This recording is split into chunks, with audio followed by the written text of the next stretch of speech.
murderous beast. Jaws as powerful as a steel trap. Has ravenous appetite. Eats tigers, lions, elephants, buffaloes, donkeys, giraffes. Rabbits. Rabbits? It doesn't say rabbits here. What's up, Doc? Ow! Put me down, you baggy-eyed devil.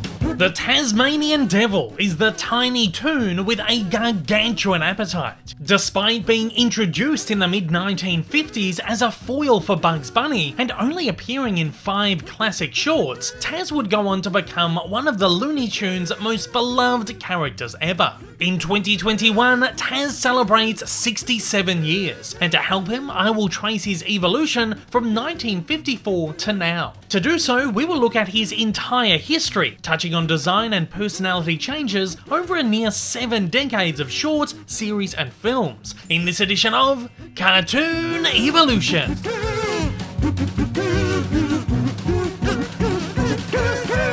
By the mid-1940s, Bugs Bunny had become the star of Warner Brothers Looney Tunes cartoons, starring in 10 or more shorts annually over the following decade. In his earliest days, the smart, cocky and irritating Bunny was routinely pitted against the chicken-brained Elmer Fudd, an adversary so dull and one-dimensional that filmmakers soon found that the pairing had become stale. Soon enough, the various units in charge of the Bugs Bunny shorts, headed by Bob Clampett, Friz Freleng and Chuck Jones, began attempting to spawn new recurring adversaries for him. Following much trial and error, Freleng introduced Yosemite Sam in 1945, who soon became Bugs' main foil, and Jones had relative success with the semi-recurring Marvin the Martian. Clampett, however, despite a number of possible attempts, failed to spawn his own successful antagonist. Clampett was infamously known for his hesitation to conform or grow with popular styles, and in 1946 he left the studio for what has been cited as creative differences, allegedly between himself and other directors, as well as then studio head Edward Seltzer. Following Clampett's departure, Robert McKimson, his unit's head animator, was promoted to the directorial position. McKimson, incidentally, had been instrumental in the early development of Bugs, not only working on many groundbreaking cartoons, but having devised the character's most definitive design.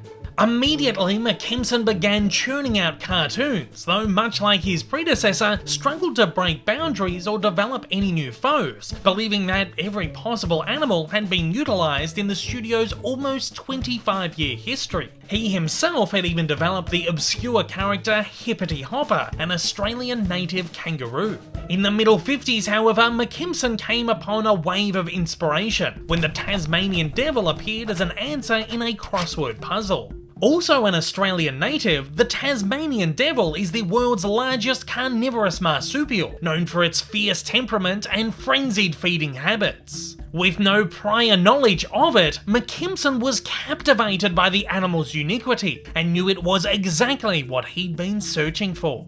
As with all loony characters, McKimson's Tasmanian Devil was designed as a caricature, a tiny creature with an insatiable appetite. Only really a Tasmanian Devil by name, Robert McKimson Jr. wrote in his book on the Warner's directors that his father did not know or care what a Tasmanian Devil really looked or acted like. To McKimson, his devil was wonderfully hilarious and subversive, and a personification that could easily take on Bugs. McKimson debuted the Tasmanian Devil in 1954's Devil May Hare, where he's introduced as a vicious yet oafish pest whose aim is to hunt and eat bugs while leaving a trail of destruction in his wake. Ever cool and efficient, Bugs manages to outsmart the stupid devil at every step, luring him into traps with promises of other food. This of course makes the devil continually more frustrated and more prone to failure. Many of the Tasmanian Devil's iconic traits were introduced in this short: his insane hunger, his capability of ripping through almost anything, and his inability to speak properly, mostly verbalizing through grunts, growls, screeches and raspberries. In this short, he does actually speak English quite substantially, certainly more so than in future shorts, though in a primitive tongue.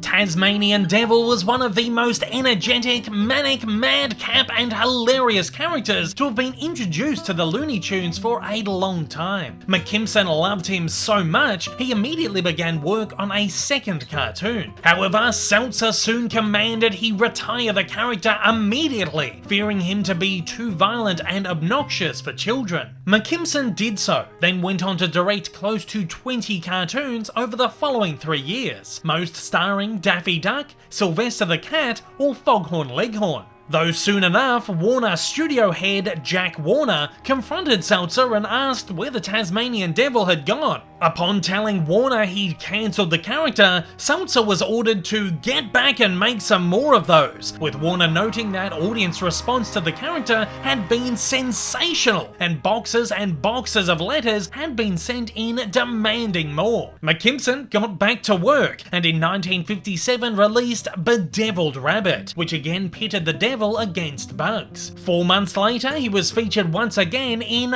Ducking the Devil, where he was paired for the one and only time with Daffy. As the character again proved popular, McKimson produced 2 more cartoons with him in the 1960s, 1962's Bill of Hair and 1967's Dr. Devil and Mr. Hare, both of which again starred Bugs. These later bunch of cartoons essentially followed the same formula as the original. The devil tries to eat Bugs, or Daffy, but Bugs, or Daffy, finds ways to slyly distract him from his task, often tempting him with alternate food or otherwise confusing him in a rapid-fire succession of brain-melting gags and traps. In some shorts, the devil is locked up in captivity by the end, and in others he's drawn away by a female mate. Clearly, there's one thing that the Tasmanian Devil wants more than food. The fact that this formula was quite thin probably explains why McKimson didn't utilise the character enormously. In each of these shorts, the devil's ability to speak English was stripped to a bare minimum, making way for a language made of absolute gibberish. In fact, in the Daffy Duck short, he doesn't speak a single intelligible word. His design was also refined in these shorts, given a more detailed and less primitive look.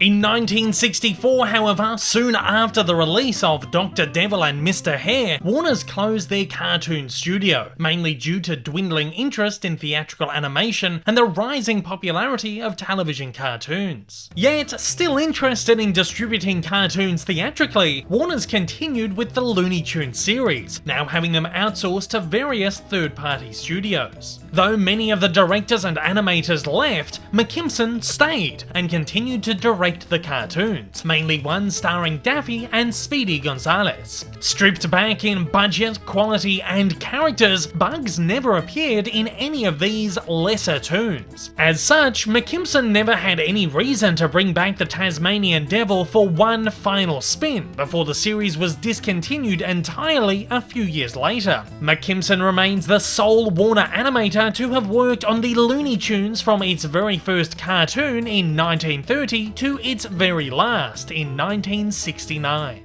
While the Devil headlined the single-issue Tasmanian Devil and His Tasty Friends comic in 1962, he didn't appear in new animation until 1979's Bugs Bunny's Looney Christmas Tales, 15 years after his last appearance. This TV special featured 3 brand new Looney cartoons written and directed by original animators. As well as featuring in the wraparound segments, Taz took on a starring role in the special's 3rd short, The Fright Before Christmas, in which he invades Bugs' home on Christmas Eve dressed as Santa Claus and begins to wreak absolute havoc. Bugs soon realizes who Santa really is, and nonchalantly concocts a series of schemes to get rid of him. With Freeling directing the short, it was the first time a Devil cartoon was directed by someone other than McKimson. A couple of years later, in 1983, the Devil appeared in theatrical feature Daffy Duck's Fantastic Island, which packaged together a number of classic cartoons strung together by new bridging sequences. In these newly animated segments, Tasmanian Devil is featured as the first mate of pirate ship captain Yosemite Sam.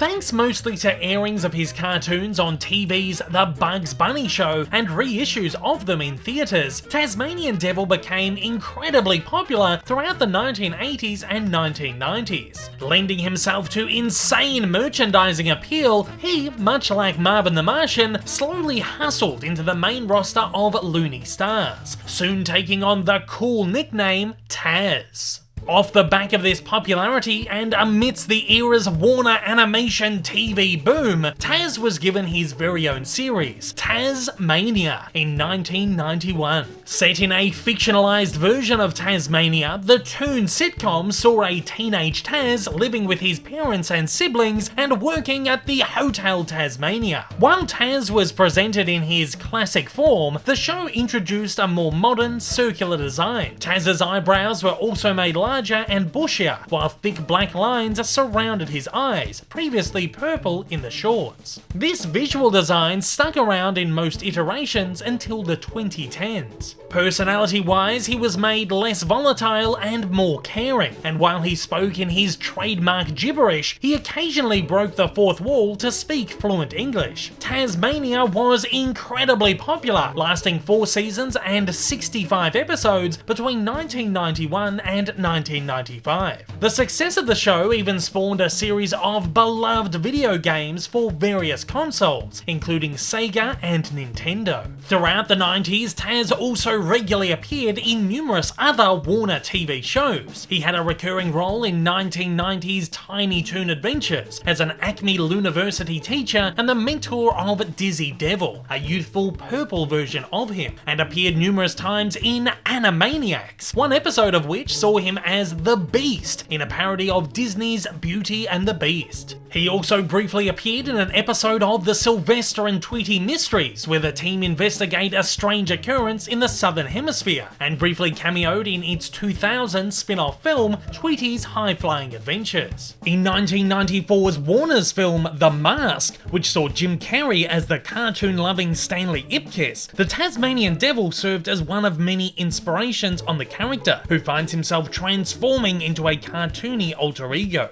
In doing so, Taz's signature tornado movement was utilised, with the character even making a brief background appearance. The movie even spawned a 1995 spin-off series, which saw Taz's influence carried back over into animated form. In 1996, he took a cool role in animated live-action hybrid feature film Space Jam, as one of the members of the Toon Squad, who team up with Michael Jordan to free themselves from aliens. While he was seen in his 90s design, 3D shading effects were added to allow him to stand out from live-action backdrops. That year, Taz also appeared in Chuck Jones's Superior Dark, a short produced as part of an attempted theatrical revival of the Looney Tunes. In 2003's Looney Tunes Back in Action, a spiritual successor to Space Jam, Taz appears in the finale, as it's revealed he's been disguised as Tweety working undercover the entire film. The Tasmanian She-Devil also cameos briefly as Mr. Smith's true form.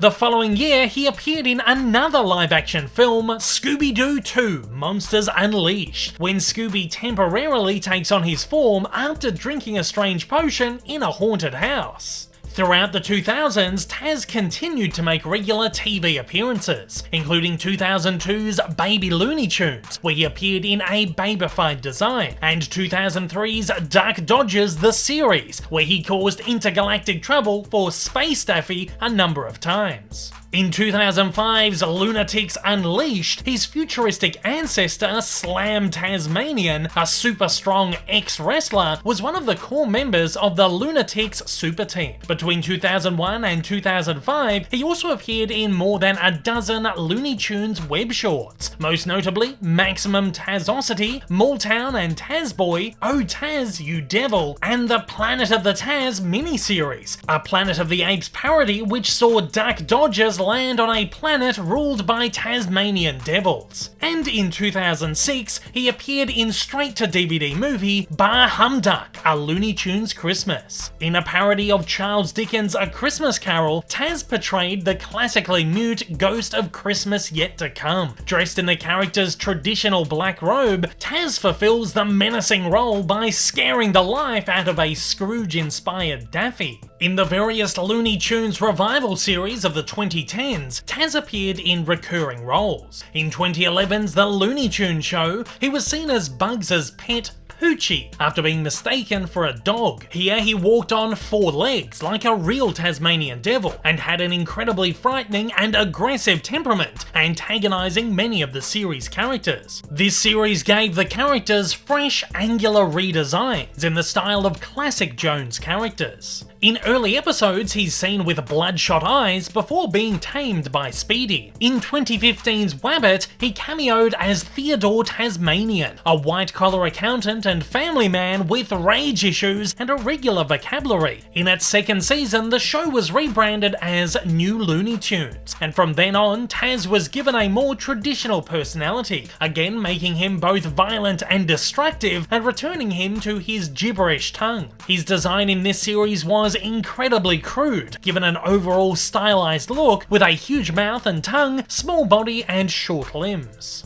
In extended media, a more traditionally designed Taz appeared in a series of 2014 TV commercials for Geico Insurance, and he went to battle against Wonder Woman in a 2017 DC crossover comic inspired by traditional myths, where he was depicted as a large, monstrous humanoid creature known as Chaos Devil. So far, Taz has only appeared in a couple of Looney Tunes cartoons, which debuted on HBO Max in 2020. As this series returns the Toons to their vintage designs and formulas, Taz appears in his most traditional form since the Golden Age, even returning the purple lines around his eyes. In the 2020 Animaniacs revival series, he made an incredibly brief cameo during the Suffragette City episode, in which he was seen in his 90s design. Next up, Taz will be seen in 2021's Space Jam 2: A New Legacy, where he'll once again join the Toon Squad. Throughout, Taz will be seen in both a traditionally animated style and a 3D computer animated style, the first time he'll be seen in such a depiction on the screen. Following this, Taz will star alongside Christopher Lloyd and other Warner Toons in HBO Max's Tooned Out, an animated live-action hybrid series produced by Who Framed Roger Rabbit's Robert Zemeckis. Despite all of these smaller appearances, it's strange that, as one of the most beloved and single most merchandised Looney Tunes characters, Taz hasn't been given a bigger spotlight in more recent years. It definitely seems another Taz-centric series or even movie would do incredibly well today. Regardless, as long as there is mayhem to be caused in the Looneyverse, you can bet Taz will be spinning right around the corner. And at that, I'm throwing it over to you. I want to know, what is your favourite Tasmanian Devil design or appearance? Fire away down in the comments below and let me know your thoughts. Hey everyone, if you haven't yet, smash that big old subscribe button up on your screen to keep up to date with all my content, and hit that like button down below. Also, don't forget to check me out on social media, and please consider supporting me over on Patreon for as little as $1 a month for exclusive videos, early access content, and to get your name up on the screen. Thanks again for watching.